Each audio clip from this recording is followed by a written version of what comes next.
அன்பான தேவ பிள்ளைகள் எல்லோருக்கும் இயேசு கிறிஸ்துவின் நாமத்தில் என்னோட வாழ்த்துக்களை நான் தெரிவித்துக் கொள்கிறேன். பிதாவாகிய தேவனாலும் நம்முடைய கர்த்தராகிய இயேசு கிறிஸ்துவினாலும் உங்கள் எல்லோரோட வாழ்விலும் கிருபையும் சமாதானமும் உண்டாவதாக என்று சொல்லி உங்களை வாழ்த்துவதிலே நான் மகிழ்ச்சி அடைகிறேன். தேவ பிள்ளைகளே, நாம் கடந்த ஓரிரு வாரங்களாக நம்முடைய ஆவிக்குரிய வாழ்க்கையில் நாம் சந்திக்கும் 3 போராட்டம் அல்லது சத்துருக்கள் மற்றும் இயேசுவின் சிலுவை பாடு உயிர்த்தெழுதல் மூலம் எப்படி அவைகள் மேல் ஜெயம் கொள்ளுகிறோம் என்ற சத்தியத்தை பார்த்து வருகிறோம். வாசிக்க கேட்கலாம். கொலோசையர் 1ஆம் அதிகாரம் 13வது வசனம். இருளின் அதிகாரத்தில் நின்று நம்மை விடுதலையாக்கி தமது அன்பின் குமாரனுடைய ராஜ்யத்திற்கு உட்படுத்தினவருமாய் இருக்கிற பிதாவை சோஸ்தரிக்கிறோம். தேவ பிள்ளைகளே, இன்றைக்கு நாம் கடந்த 2 வாரங்களாக நாம் ஆவிக்குரிய வாழ்க்கையில் சந்திக்கும் இந்த 3 சத்துருக்கள் அவைகள் எவை, இந்த 3ம் எப்படி கிரியை செய்து நமக்கு விரோதமாய் போராடுகிறது என்ற அந்த சத்தியத்தை கடந்த 2 வாரங்களாக பார்த்து முடித்தோம். இந்த வாரத்திலிருந்து இந்த 3 சத்துருக்கள் மேலும் எப்படி இயேசு கிறிஸ்துவனுடைய சிலுவை பாடுகள் மூலம் நாம் எப்படி ஜெயம் கொள்ளுகிறோம் என்ற சத்தியத்தை நாம் பார்க்க ஆரம்பிக்க போகிறோம். இந்த வாரத்திலே பிசாசானவன் மேல் நமக்கு எப்படி இயேசுவனுடைய சிலுவை பாடுகள் மூலம் எப்படி ஜெயம் உண்டாகிறது என்ற சத்தியத்தை தியானிக்க போகிறோம். அதுக்காக தான் இப்பொழுது இந்த கொலோசியர் 1ஆம் அதிகாரம் 13வது வசனத்தை வாசித்தோம். திரும்ப வாசிக்க கேட்கலாமா? இருளின் அதிகாரத்தில் நின்று நம்மை விடுதலையாக்கி தமது அன்பின் குமாரனுடைய ராஜ்யத்திற்கு உட்படுத்தினவருமாய் இருக்கிற பிதாவை சோஸ்தரிக்கிறோம். தேவ பிள்ளைகளே, ஒரு பெரிய நற்செய்தியை உங்கள் காதுகள் இன்றைக்கு கேட்கட்டும். உங்கள் வாழ்க்கையை இத்தனை காலங்களாக உங்களுக்கு விரோதமாய் செயல்பட்டு உங்கள் வாழ்விலே பல பிரச்சனைகளையும் போராட்டங்களையும் உண்டாக்கி உங்கள் வாழ்க்கையை வேதனைப்படுத்தி கொண்டிருந்த எதிராளியாகிய பிசாசானவன் அவனுடைய கையிலிருந்து, அவனுடைய அதிகாரத்திலிருந்து நீங்கள் விடுதலையாக்கப்பட்டு இப்பொழுது அன்பின் குமாரனாகிய இயேசு கிறிஸ்துவனுடைய ராஜ்யத்துக்குள்ளாக, அவருடைய ஆளுகைக்குள்ளாக நீங்கள் வந்துவிட்டீர்கள் என்ற நற்செய்தியை உங்களுக்கு சொல்ல விரும்புகிறேன். தேவ பிள்ளைகளே, நாம் ரட்சிக்கப்படுறதுக்கு முன்னாடி பாருங்கள், இந்த வசனம் சொல்லுது, நம்ம எல்லாருமே பாருங்க இந்த பிசாசாகிய இந்த இருளின் அதிகாரத்துக்கு கீழே தான் நம்ம எல்லாருமே என்ன செய்தோமா, இருந்தோமா. பிசாசு இந்த உலகத்தின் தேவனானவனாக இருந்தா நம்ம இந்த பிசாசனுடைய இருளின் அதிகாரத்துக்கு கீழே தான் நம்ம அடிமைப்பட்டு கிடந்தோம். ஆனா தேவ பிள்ளைகளே பாருங்க, என்னைக்கு ஆண்டவர் இயேசுவை விசுவாசிச்சீங்களோ அன்னைக்கே இந்த பிசாசனுடைய அதிகாரத்திலிருந்து நீங்க விடுதலையாக்கப்பட்டுட்டீங்க. அது உங்களுக்கு தெரியுமா? பிள்ளைகளே, நற்செய்தியை கேளுங்க. ஏன்னா இன்னைக்கு நிறைய பேர் என்ன நினைச்சிட்டு இருக்காங்கன்னா, நான் இன்னும் இந்த பிசாசனுடைய அதிகாரத்துக்கு கீழே தான் இருக்கேன் பிரதர், எனக்கு இந்த பிசாசை ஜெயிக்கவே முடியல, ஒரே போராட்டமா இருக்கு பிரதர், எப்படி மேற்கொள்றேனே தெரில இந்த பிசாசை, நான் என்ன பண்ணுறது அப்படின்னு நிறைய பேர் அப்படிலாம் புலம்புறவங்கலாம் இருக்காங்க பாருங்க. இன்னைக்கு திருச்சபைகளில் அநேகர் தங்களுடைய இருதயத்தில், அந்த அந்தரங்கத்தில் அப்படியே ஒரு இருதயத்தில் ஒரு வேதனை, ஐயோ இந்த பிசாசை என்னால் மேற்கொள்ள முடியலையே. எனக்கு ஞாபகம் வரும், ஒரு அன்பு தாயார் அப்பப்போ அவங்க ஃபோன் பண்ணி ஜபத்துக்காக ஃபோன் பண்ணுவாங்க. அப்போ அவங்க ஃபோன் பண்ணும்போதெல்லாம் பார்த்தீங்கன்னா, பிரதர் பிசாஸ் இப்படி பண்ணிட்டான் பிரதர், பிரதர் பிசாஸ் அப்படி பண்ணிட்டான் பிரதர் இப்படி பிசாஸ் இப்படியே பார்த்தீங்கன்னா அவங்க இன்னும் பார்த்தீங்கன்னா அவங்க ஏதோ பிசாசனுடைய இருளின் அதிகாரத்துக்கு கீழே இருக்கிற மாதிரியே தான் நினச்சிக்கிட்டு எப்பவும் பார்த்தீங்கன்னா இதுக்காக ஜெபம் அதுக்காக ஜெபம் எப்போ கேட்பாங்க. பாருங்கள் தேவ பிள்ளைகளே, இன்னைக்கு நீங்கள் நல்லா தெரிஞ்சுக்கணும், நீங்கள் இனி இருளின் அதிகாரத்துக்கு கீழே இல்லை. வேதம் சொல்லுகிறது, நீங்கள் இருளின் அதிகாரத்தினின்று விடுதலையாக்கப்பட்டு இப்போ அன்பின் குமாரனுடைய அதிகாரத்துக்குள்ள நீங்க வந்து விட்டீங்க. அதனாலதான் பவுல் ஆவியானவர் மூலமா சொல்றாரு, அதற்காக நான் பிதாவை ஸ்தோத்தரிக்கிறேன். ஹல்லேலூயா! எவ்வளவு பெரிய நற்செய்தி பார்த்தீங்களா? பாருங்கள் தேவ பிள்ளைகளே, இப்போ இந்த இருளின் அதிகாரத்திலிருந்து, பிசாசின் கையிலிருந்து நம்மளை விடுதலை ஆக்கிறதுக்கு இயேசு சிலுவையில ஒரு காரியத்தை செய்தார். அதை கொலோசியர் 2ஆம் அதிகாரம் 13 15 வசனம் வரைக்கும் வேதம் சொல்லுகிறது. பாருங்க, நாம் அதை வாசிக்க கேட்போமா? உங்கள் பாவங்களினாலேயும் உங்கள் மாம்ச விருத்த சேதனம் இல்லாமையினாலேயும் மரித்தவர்களாய் இருந்த உங்களையும் அவரோடே கூட உயிர்ப்பித்து அக்கிரமங்கள் எல்லாவற்றையும் உங்களுக்கு மன்னித்து நமக்கு எதிரடையாகவும் கட்டளைகளால் நமக்கு விரோதமாக இருந்த கையெழுத்தை குலைத்து அதை நடுவில் இராதபடிக்கு எடுத்து சிலுவையின் மேல் ஆணியடித்து துரைத்தனங்களையும் அதிகாரங்களையும் உரிந்து கொண்டு வெளியரங்கமான கோலமாக்கி அவைகளின் மேல் சிலுவையிலே வெற்றி சிறந்தார். தேவ பிள்ளைகளே, பாருங்க, எங்கே வேதம் ஒரு நற்செய்தியை நமக்கு சொல்லுகிறது. இயேசு சிலுவையிலே அவர் நமக்காக மரித்து உயிர்த்தெழும்போது, அவர் சிலுவையிலே பிசாசு, அந்த துரைத்தனம், அதிகாரங்கள், இவைகளெல்லாம் பிசாசின் ஆவிகள் பாருங்க, இவைகள் எல்லாவற்றின் மேலேயும் அவர் சிலுவையில என்ன செய்து விட்டாரா? வெற்றி சிறந்து விட்டார். ஹல்லேலூயா! தேவ பிள்ளைகளே, நம்முடைய எதிராளி ஆகிய பிசாசானவனை இயேசு சிலுவையில என்ன செய்து விட்டார்? ஜெயித்து விட்டார். எப்படி ஜெயித்தாராம் பாருங்க. முதலாவது பாருங்க, 14வது வசனத்துல வாசிக்கிறோம் பாருங்க. நமக்கு எதிரடியாகவும் கட்டளைகளால் நமக்கு விரோதமாக இருந்த கையெழுத்தை குலைத்து அதை நடுவில் இராதபடிக்கு எடுத்து சிலுவையின் மேல் ஆணியடித்து. பாருங்கள் தேவ பிள்ளைகளே, பிசாசனுடைய வேலையே என்ன அப்படின்னு பார்த்தீங்கன்னா, வெளிப்படுத்தல் 12ஆம் அதிகாரம் 10-12 வசனம் வாசிக்கும் போது அங்கே வேதம் சொல்லுகிறது, பிசாசானவனுடைய வேலையே தேவ ஜனங்கள் மேலே குற்றம் சாட்டுவது தான் அவனோட வேலையே. பாருங்க, எப்போ பார்த்தாலும் நம்மை குறித்து குற்றம் சாட்டி கொண்டே இருக்கிறவன். அதன் மூலமாக தான் நமக்கு குற்ற உணர்வு என்ன செய்து வருது. அப்போ இந்த பிசாசின் கையில் இருக்கிற இந்த வல்லமையை அவன் கையில இருந்து என்ன செய்யணும்? புடுங்குறதுக்கு தான் இயேசு சிலுவையில் என்ன தெரியுமா செய்தாரு? நம்மளுடைய பாவங்களை எல்லாம் சிலுவையில் இயேசு என்ன செய்தார்? தம்மேல் ஏற்றுக்கொண்டார். ஏற்றுக்கொண்ட போது என்ன ஆச்சா பாருங்க, நமக்கு விரோதமா நம்ம இந்த பாவம் பண்ணியிருந்தோம் அப்படின்னு சொல்லி பல குற்றச்சாட்டுகள் நமக்கு விரோதமாக பாருங்க இருந்தது. பார்த்தீங்களா? அது எல்லாமே தேவன் இயேசுவின் மூலம் என்ன பண்ணிட்டாரா? பாருங்க, இங்க போட்டிருக்கு பாருங்க, நமக்கு எதிரடையாகவும் கட்டளைகளால் நமக்கு விரோதமாகவும் இருந்த கையெழுத்து, அதாவது நம்ம இன்ன பாவங்கள்லாம் பண்ணியிருக்கிறோம் அப்படின்னு சொல்லி நமக்கு விரோதமாக ஒரு பெரிய குற்றப்பத்திரிக்கையே இருந்துச்சு. தேவனுடைய அந்த நியாயசனத்துக்கு முன்பாக இவன் இப்படிலாம் பாவம் பண்ணியிருக்க ஆண்டவரே அப்படின்னு சொல்லி நம்ம எப்படிலாம் தேவனோட கற்பனைகளை மீறி இருக்கிறோம் அப்படின்னு சொல்லி பெரிய குற்றச்சாட்டுகள் இருந்தது. இயேசு என்ன பண்ணிட்டாரு?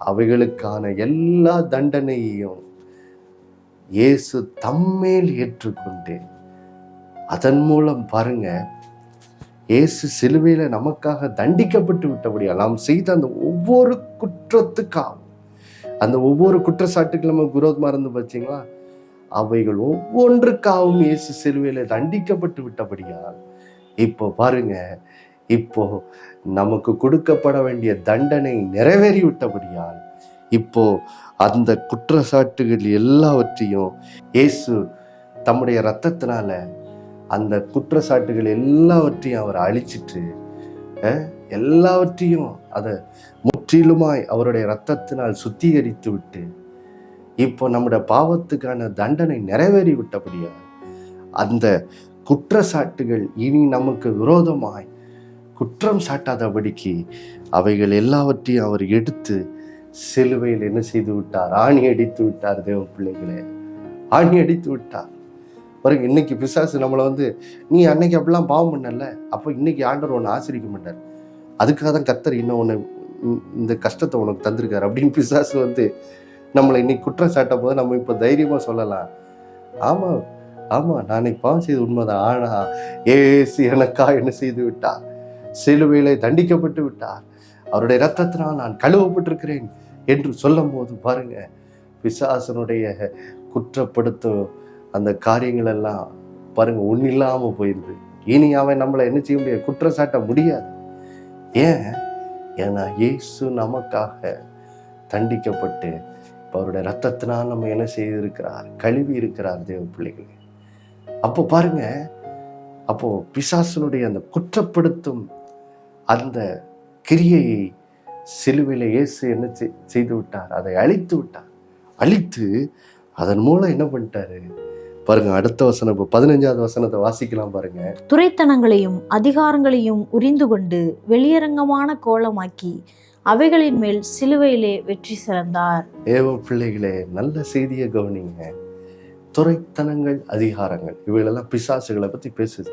பிசாசு அவனுடைய கூட்டத்தை குறித்து பேசுது.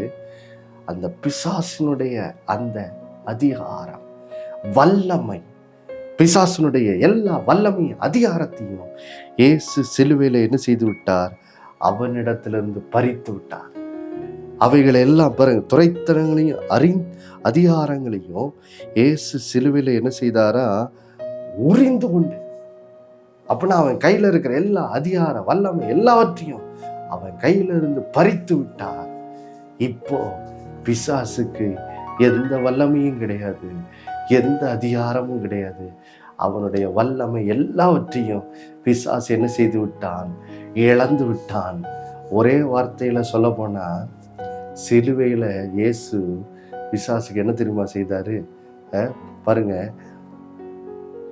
ஏதேன் தோட்டத்துல ஆதாம் ஏவாளை பாவத்துல விழ வச்சு அவங்கள நிர்வாணியாக்கி அவங்கள கேவலப்படுத்தினான் பிசாசு. ஆனா சிலுவையில இயேசு பிசாசை நிர்வாணியாக்கி பிசாசை இயேசு சிலுவையிலே கேவலப்படுத்தி விட்டார். ஹல்லேலூயா! இப்ப அவனிடத்தில் ஒன்றும் இல்லை. அவன்கிட்ட ஒரு அதிகாரமும் கிடையாது, ஒரு வல்லமையும் கிடையாது. அதான் வசனம், துரைத்தனங்களை அதிகாரங்களை இயேசு உரிந்து கொண்டு அதன் மூலம் அவனை வெளியரங்கமான கோலமாக்கினா அவனை முற்றிலுமாய் கேவலப்படுத்தி இப்படியாக இயேசு சிலுவையிலே பிசாசின் மேல் வெற்றி சிறந்தார். ஹல்லேலூயா! ஹல்லேலூயா!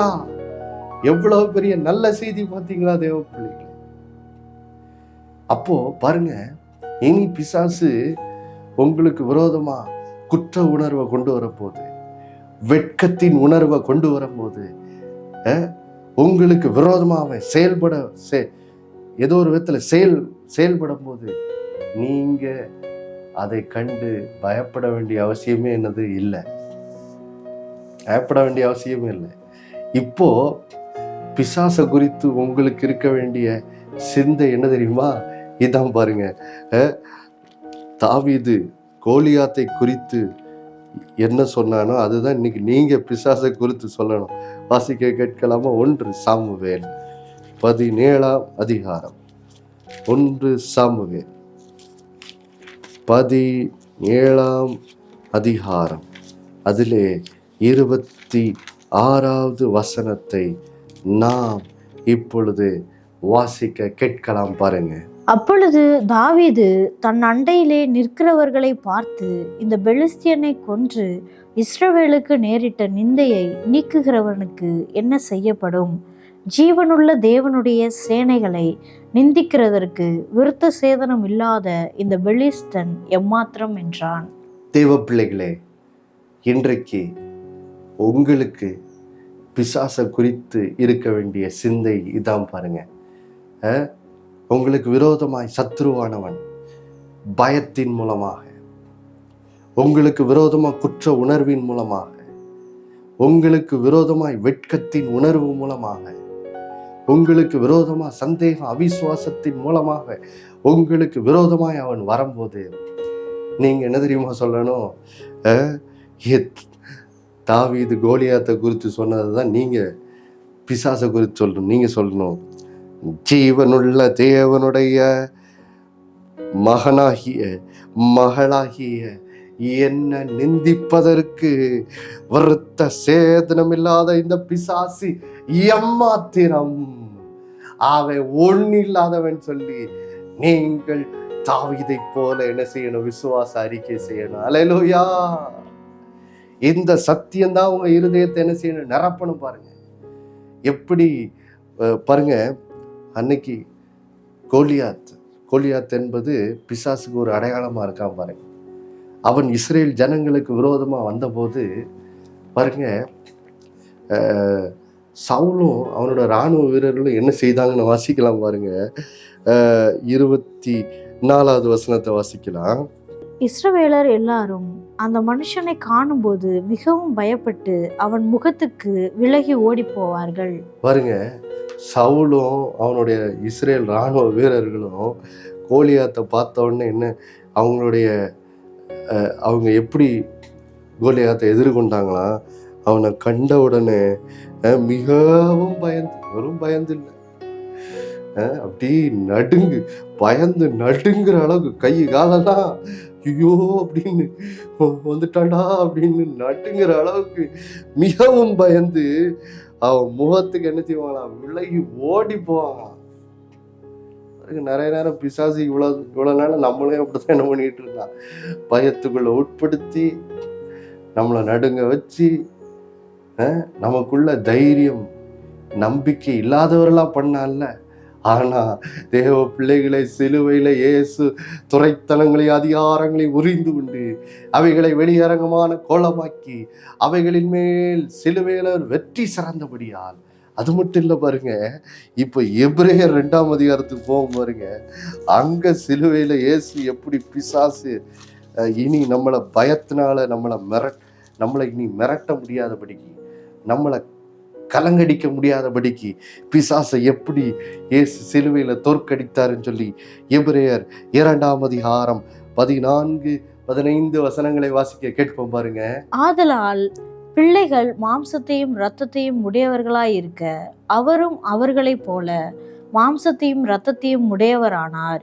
மரணத்துக்கு அதிகாரியாகிய பிசாசானவனை தமது மரணத்தினாலே அழிக்கும்படிக்கும் ஜீவ காலம் எல்லாம் மரண பயத்தினாலே அடிமைத்தனத்திற்கு உள்ளானவர்கள் யாவரையும் விடுதலை பண்ணும்படிக்கும் அப்படியானார். ஏவ பிள்ளைகளே, நல்ல செய்தியை கவனிங்க பாருங்க. நாம் மாம்சத்தையும் இரத்தத்தையும் உடைய ஒரு சரீரத்துல வாழ்றோம். அதனாலதான் ஆவியாயிருக்கிற தேவகுமாரனாகிய இயேசு என்ன செய்தாரு? நம்மளை போல பாருங்க, இந்த பூமிக்குள்ள வரும்போது ஒரு மாம்சத்தையும் இரத்தத்தையும் உடைய சரீரத்தை உடையவராய் இந்த உலகத்துக்குள் பிறந்தார். எதுக்காக சரீரத்தை உடையவராய் பிறந்தார்? அப்போதான் நம்முடைய பாவத்துக்காக அவர் என்ன செய்ய முடியும்? பரிகாரம் பண்ண முடியும்.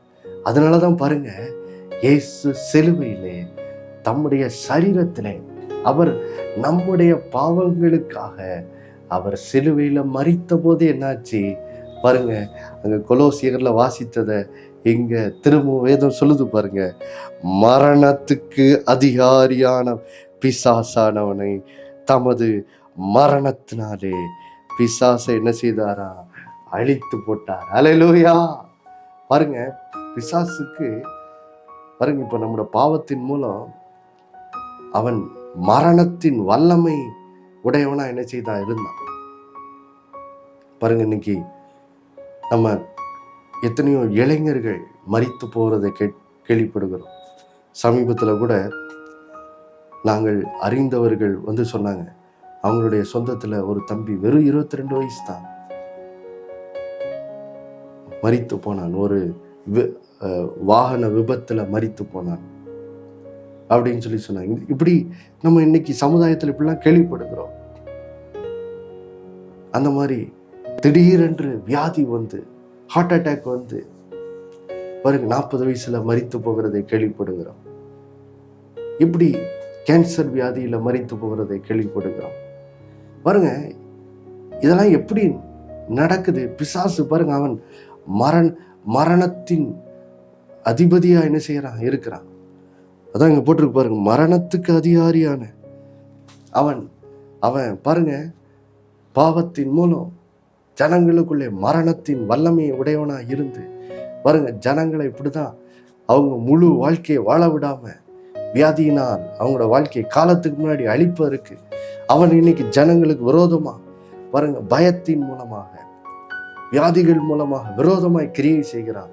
ஆனா இயேசு சிலுவையிலே தம்முடைய மரணத்தின் மூலம் மரணத்தின் அதிகாரியாய பிசாசானவனை அழித்து விட்டார். அல்லேலூயா, அல்லேலூயா. பிசாசின் மரணத்தின் வல்லமைகள் எல்லாம் சிலுவையிலே அழிந்து விட்டது. இப்ப அவனுக்கு ஒரு வல்லமை என்னது கிடையாது. காலத்துக்கு முன்னாடி நம்மை பாருங்க அழிப்பதற்கு, காலத்துக்கு முன்னாடி மரணத்தை நம்முடைய வாழ்க்கைக்குள்ளே கொண்டு வருவதற்கு இனி பிசாசுக்கு என்ன கிடையாது, அதிகாரம் கிடையாது. அதனாலதான் பாருங்க நீங்க வந்து பாருங்க, அப்போ இந்த காலத்துக்கு முன்னாடி நான் மரித்து விடுவேனோ அப்படின்னு பாருங்க பிசாசு அப்படிப்பட்ட பயத்தை கொண்டு வந்துதான் அநேகரை என்ன பண்ணிடுறான் பாருங்க 40-50 வயசுலயே மரிக்கும்படி செய்தறான். அது எப்படி கொண்டு வர்றான் பாருங்க. அதான் வசனம் 15 வசனம் சொல்லுது, ஜீவகாலம் எல்லாம் மரண பயத்திற்கு அவங்க என்ன செய்யறாங்களா, மனுஷன் இன்னைக்கு என்ன செய்யறானா, அடிமைப்பட்டு கிடக்கான. அப்ப பாருங்க இந்த மரண பயம், இந்த பயத்தின் வல்லமை மூலமா தான் பாருங்க பிசாசு மனுஷனுக்குள்ள பாருங்க காலத்துக்கு முன்னாடி மரணங்கள் எல்லாம் என்ன செய்யறான், கொண்டு வர்றான். அப்போ இந்த மரண பயத்திற்கு அடிமைப்பட்டிருந்த நம்மளை விடுதலை ஆக்கும்படிதான் இயேசு சிலுவையிலே மரித்து பிசாசின் மரணத்தின் வல்லமைகளை அழித்து இப்போ மரண பயத்துக்கு அடிமைப்பட்டிருந்த நம்மை இயேசு விடுதலையாக்கி விட்டார். அல்லேலூயா. நீங்கள் விடுதலையாக்கப்பட்டு விட்டீர்கள் தேவ பிள்ளைகளே. இனி ஐயோ என்னோட சொந்தத்துல இப்படி ஒருத்தர் வியாதி வந்து 45 வயசுல மரித்து போனாரு, ஒருத்தர் 60 வயசுல இப்படி மரித்து போனார், எனக்கு இப்படி ஆயிடுமோ. இனி அப்படிப்பட்ட பயங்கள் உங்களுக்கு தேவையில்லை. கர்த்தர் சொல்லுகிறாரு, மரணத்தின் அதிகாரியாய் பிசாசானவனை இயேசு சிலுவையிலே அழித்து மரண பயத்திற்கு அடிமைப்பட்டிருந்த உங்களை இயேசு விடுதலையாக்கி விட்டார். அல்லேலூயா. அப்போ இனி பாருங்க, நீங்க பயப்பட வேண்டிய அவசியம் இல்லை. இனி பிசாசு உங்களுக்கு விரோதமாய், சவுலுக்கும் இஸ்ரேல் ராணுவ வீரர்களுக்கு விரோதமாய் கோலியாத் மூலமாக பாருங்க அவனை கண்டவனே ஒரு பயம் உண்டாச்சு. இனி நமக்கு அப்படிப்பட்ட பயம் என்னது தேவையே இல்லை. இனி நாமளும் தாவீதை போல சொல்லலாம், ஜீவனுள்ள தேவனுடைய பிள்ளையாகிய என்ன பயப்படுத்துவதற்கு இந்த விருத்த சேதனம் இல்லாத பிசாசு எம்மாத்திரம், அவன் ஒண்ணு இல்லாதவன். சிலுவையில இயேசு அவனை அழித்து விட்டார். அதனால நான் பயப்பட மாட்டேன். தேவன் எனக்கு பயமுள்ள ஆவியை கொடாமல் பலமும் அன்பும் தெளிந்த புத்தியும் உள்ள ஆவியை கொடுத்திருக்கிறார்.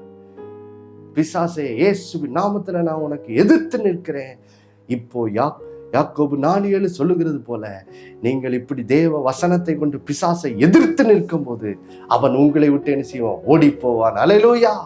அப்ப பாருங்க, இனி உங்களுக்கு விரோதமா பிசாசு வரும்போது இந்த கொலோசியர் 2 அதிகாரம் 13-15 வசனம், இந்த எபிரேயர் 2:14-15, 1 சாமுவேல் 17:26 இந்த வசனங்களை கொண்டு பிசாசை எதிர்த்து நின்று அவன் மேல் ஜெயம் கொள்ளுங்கள். நாம் எல்லாரும் ஜெபித்து முடிப்போம். அன்புள்ள பரலோக பிதாவே, ஆண்டவராகிய இயேசுவின் நாமத்தில் உம்முடைய சமூகத்தில் வருகிறோம் அப்பா. இந்த நாளிலே எப்படி எங்களுக்கு பிசாசின் மேல் எப்படி ஜெயம் உண்டாயிற்று என்ற சத்தியத்தை கற்றுக்கொண்டோமே. ஓ ஹல்லேலூயா, நன்றி ஆண்டவரே. இந்த சத்தியத்தின் வெளிச்சத்தை உடைய பிள்ளைகள் பெற்றுக்கொள்ளும்படி அவருடைய மனக்கண்கள் திறக்கட்டும் ஆண்டவரே, திறக்கட்டும். இந்த சத்தியத்தின் வெளிச்சம் உடைய பிள்ளைகளுடைய இருதயத்தின் ஆழத்துக்குள்ளே செல்லட்டும் அப்பா.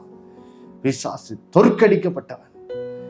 அவனுடைய தலை நசுக்கப்பட்டு விட்டது என்ற சத்தியம் உம்முடைய பிள்ளைகளுடைய இருதயத்துக்குள்ள ஆழமாய் பதிந்து, இனி உம்முடைய பிள்ளைகளும் ஆண்டவரே இனி சவுலை போல பயப்படாம, இனி தாவீதை போல தைரியம் கொள்ளட்டும்.